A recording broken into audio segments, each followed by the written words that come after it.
Picture this. A winter morning in South Africa, July 4th, 1879. The air is cold and still. So still that the sound of thousands of bare feet moving through dried grass seems to carry for miles. Across the Valley of Ulundi, two worlds face each other. On one side, the Zulu army, disciplined, unified, feared across a generation. Men raised for war, shaped by tradition, bound by loyalty to king and regiment. On the other, a red-lined square of British troops, rifles leveled, artillery positioned, ammunition stacked within arm's reach. This is not a meeting of equals. It is a collision between tradition and industry. And before the first shot is fired, the outcome is already leaning towards inevitability. Ulundi will not be remembered as a hard-fought contest. It will be remembered as the moment a kingdom broke.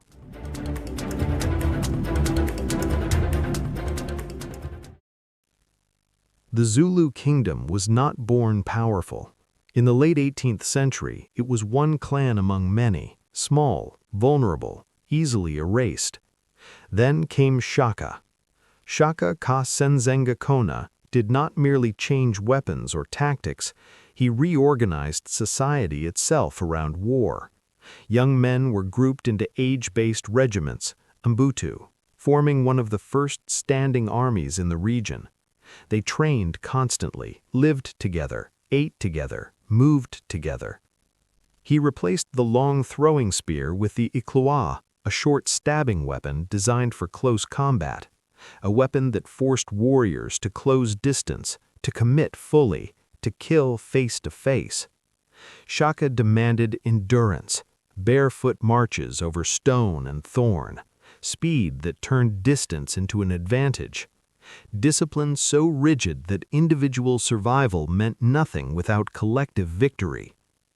From this system emerged the famous horns of the buffalo. The chest fixed the enemy in place, the horns swept around the flanks, the loins waited in reserve, feeding strength where needed. Encirclement itself was ancient. What made the Zulu feared was not invention, it was execution, discipline, timing, numbers moving as one.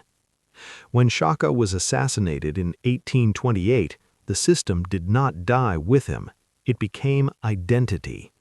Military life shaped law, marriage, and status.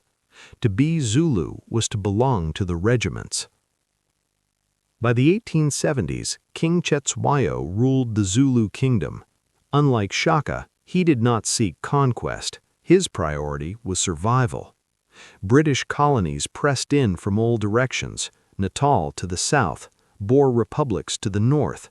Trade routes, land, and labor were all at stake. Cetshwayo attempted restraint.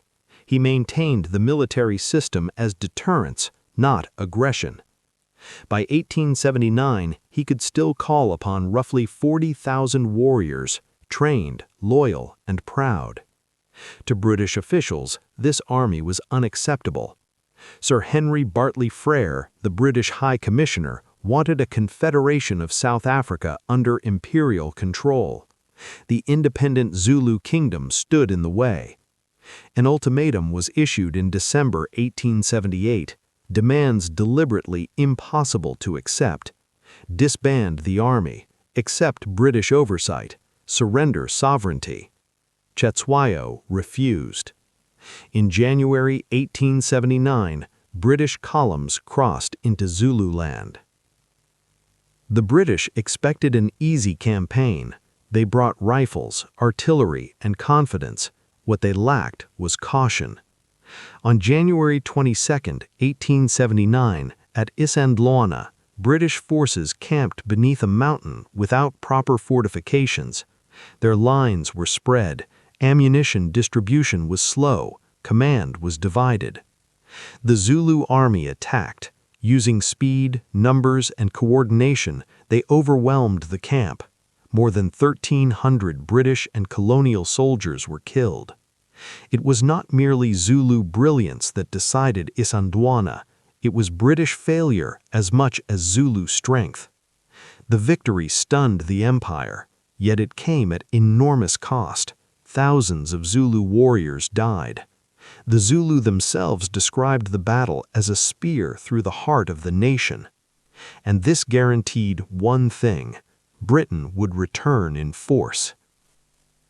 Reinforcements flooded into South Africa. More troops, more guns, better logistics. Lord Chelmsford, disgraced at Isandlwana, was given one chance to redeem himself.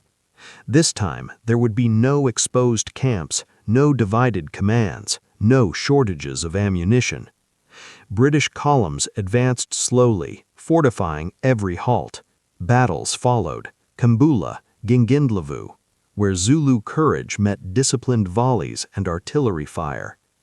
The pattern was clear. The Zulu system was formidable, but it required proximity. British firepower punished every approach. Cetshwayo sent messages seeking peace.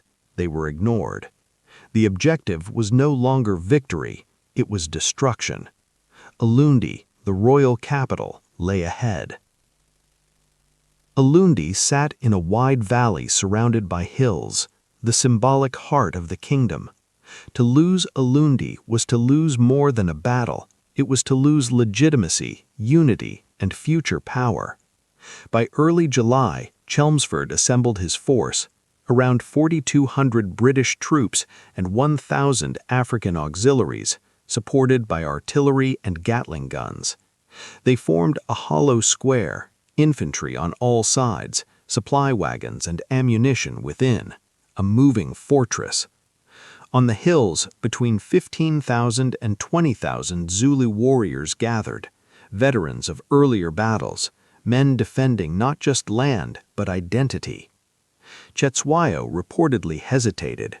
Some accounts suggest he knew the battle could not be won, but to abandon the capital without a fight was unthinkable.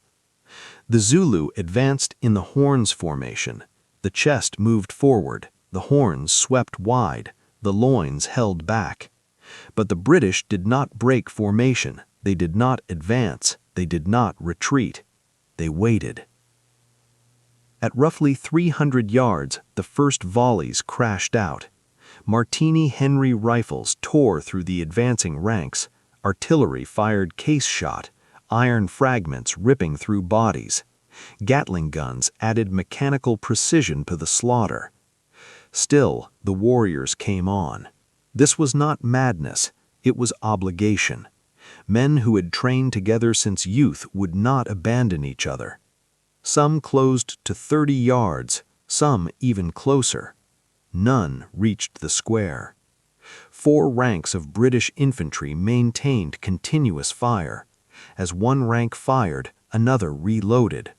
For 30 minutes, tradition charged into industry. Then the horns collapsed, the chest faltered, the loins never entered fully. The Zulu withdrew. Chelmsford unleashed his cavalry. Wounded and exhausted warriors were hunted across the valley. Mercy was scarce. Ulundi was burned. The royal corral went up in flames. Between 1,500 and 2,000 Zulu warriors lay dead. British losses numbered fewer than 20. The disparity told its own story. Cetshwayo fled. He was captured weeks later and exiled. The Zulu kingdom was dismantled, divided into rival chiefdoms, its military system outlawed, its unity deliberately broken. A way of life ended in a single morning. Ulundi was not simply a defeat, it was a lesson written in blood. Courage alone cannot overcome a system built to deny close combat. Discipline cannot cross open ground faster than bullets. The Zulu fought with extraordinary bravery. They were not ignorant of what awaited them. They fought because surrender meant erasure. In victory, Britain gained control. In victory, it also exposed the brutal efficiency of industrial warfare. Even British soldiers wrote of admiration for the men who advanced into certain death. History would romanticize the Zulu warrior, often stripping away complexity, suffering, and the lives of those who never carried shields. Ulundi reminds us that empires do not fall only through weakness. Sometimes they fall because the world changes faster than tradition can adapt. Today, Ulundi is quiet. Grass covers the valley. Stones mark where thousands died. The kingdom that once dominated the region survives only in memory, language, and culture, reshaped but not erased. History often celebrates victory, but it is defeats like Ulundi that reveal the true cost of power, progress, and ambition. On that winter morning in 1879, one world ended, another took its place. And the echoes of that collision still shape South Africa today.